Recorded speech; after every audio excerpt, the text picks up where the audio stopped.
السلام عليكم ورحمة الله وبركاته. اللهم صل وسلم وبارك على سيدنا محمد وعلى آله وصحبه وسلم. ازيكم يا حلوين؟ عاملين ايه؟ يا رب تكونوا بألف خير. النهاردة ان شاء الله معانا بقى فيديو جديد جميل قوي لنوعين كده من انواع الطبيخ اللي ممكن تعمليه لو انتي لسه عروسة جديدة او مش عارفة تعملي الطبيخ ده ازاي. احنا معانا هنا النهاردة القلقاس الاخضر بالسلق، ومعانا كمان البسلة بالصلصه. تمام، وطبعا اللحمه وكده. اول حاجه بجهزها خالص عشان اي طبيخ، اول حاجه انا بجيب حله الضغط بتاعتي، بحط فيها شويه من السمنه وانزل باللحمه، وابدا ان انا اشوحها تشويح حلو جدا، واحط الملح والفلفل وتوابل اللحمه، ومعانا كمان حبهان على لورا مطحونين. دي كل التوابل اللي انا بستخدمها لسلق اللحمه عشان تاخدي افضل نكهه وافضل طعم لشوربه اللحمه اللي انت بتتعاملي معاها يعني. تمام، اول حاجه احنا كده حطينا كل حاجه، وبنبدا ان احنا نشوح تشويح حلو جدا جدا في اللحمه، وبعدين ننزل عليها بالتوابل، وننزل عليها في الاخر بالميه السخنه المغليه. وطبعا اول ما بننزل الميه بنبدا ان احنا نشيل الريم اللي موجود على الوش. خلاص كده، ونقفل عليها ونسيبها على جنب. في نفس الوقت ببدا احضر بقى اول طبيخ معانا اللي هو البسله بالجزر والبطاطس. عايزه تشيل البطاطس تمام. اول حاجه بجيب برده ماده دهنيه، احط فيها واحده من البصلايه صغيره، وابدا ان انا اشوح فيها تشويح حلو جدا جدا. اول ما ابدا ان انا البصله تاخد معايا لون وتتشوح تشويح حلو جدا، ببدا انزل بالصلصه. انا عندي الصلصه متفرزه جاهزه، فباخد مثلا الكميه اللي انا عايزاها انزل بيها على البصله. تمام، وابدا ان انا اشوحهم كويس قوي قوي مع بعض، واغطي عليهم واسيبهم يدخلوا مع بعض قوي كده.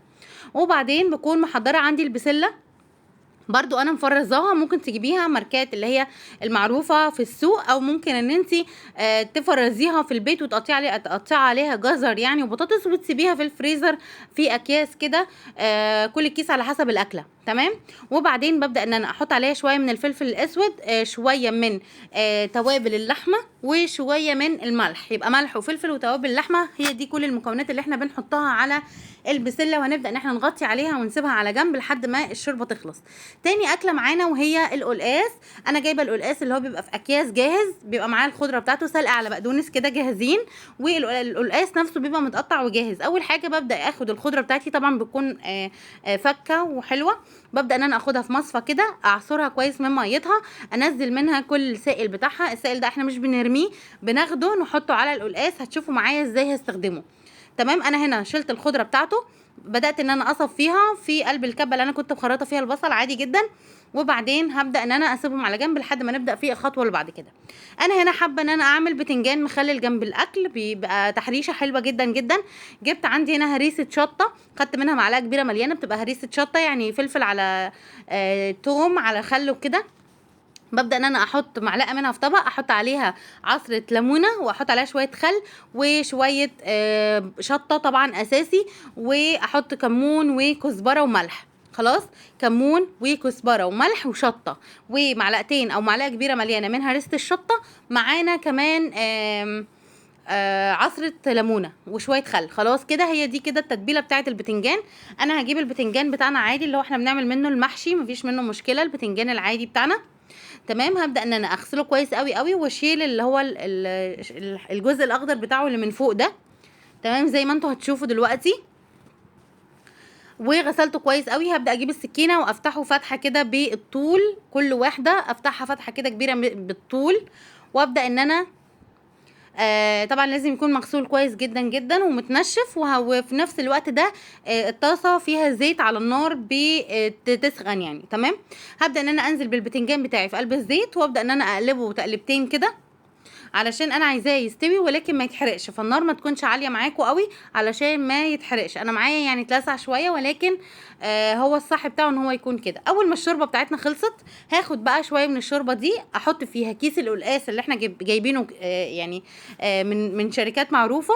هنحط كيس القلقاس كله، وهندي للشوربه بالقلقاس غلوتين بالظبط. مجرد ما تغلي غلوتين يبقى كده القلقاس معانا خلص. بصوا يعني لازم نقلبه ونسيبه غلوتين. شايفين لون الشوربه حلو قوي ازاي؟ علشان احنا خادمينه جدا جدا في الاول، وهو ده اللي هيظبط معانا كل الاكله.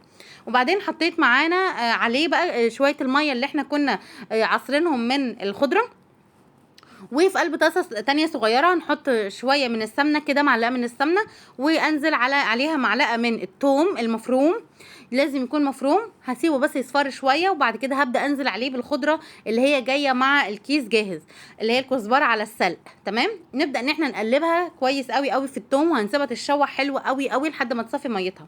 وفي نفس الحله وفي نفس الوقت الحله الثانيه شغاله على البسله، طبعا زودتها شويه من الشوربه، وهبدا ان انا اديها غلوه واغطي واوطي خالص النار، واسيبها على جنب عشان البسله نفسها تتسلق.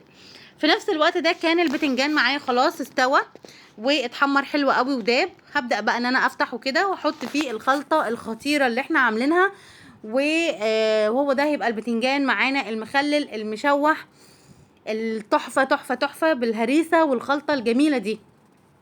تمام. وطبعا يقعد معاكي على فكره كام يوم في التلاجة، مفيش منه اي مشكله خالص، مش هيبوظ ولا هيجراله حاجه، بس اهم حاجه يتحط فيه التلاجة. تمام. هنا بس بنبدأ نحشي كل البتنجان بتاعنا بالخلطة ونقفله علشان ياخد منه من بعضه كده الطعم يدخل في كل حتة يعني، ويستوي حلو قوي. خلاص كده احنا هنا بنحط كل الكميات خلاص. البتنجان ده بجد يتاكل جنب اي طبيخ عادي جدا، ممكن تعمليه جنب صينيه بطاطس، ممكن تعمليه جنب فول وطعميه اصلا وتاكليه كده بالعيش، حلو جدا جدا جدا. وزي ما قلنا بيقعد في التلاجة ما بيجرالوش حاجه، طول ما انت حافظاه ومغطياه في التلاجة مش هينشف ولا هيحصل له اي حاجه معاكي. احنا هنا كده خلصنا البتنجان، ده شكله تحفه جدا، تحفه تحفه تحفه. نرجع بقى للسلق بتاعنا والبقدونس اللي احنا حطيناهم على الثوم. هنبدا ان احنا خلاص شوحنا فيهم تشويح حلو جدا. اهم خطوه في القلقاس هو التشويح ده، وفي نفس الوقت اللي احنا بنشوح فيه القلقاس على النار عادي.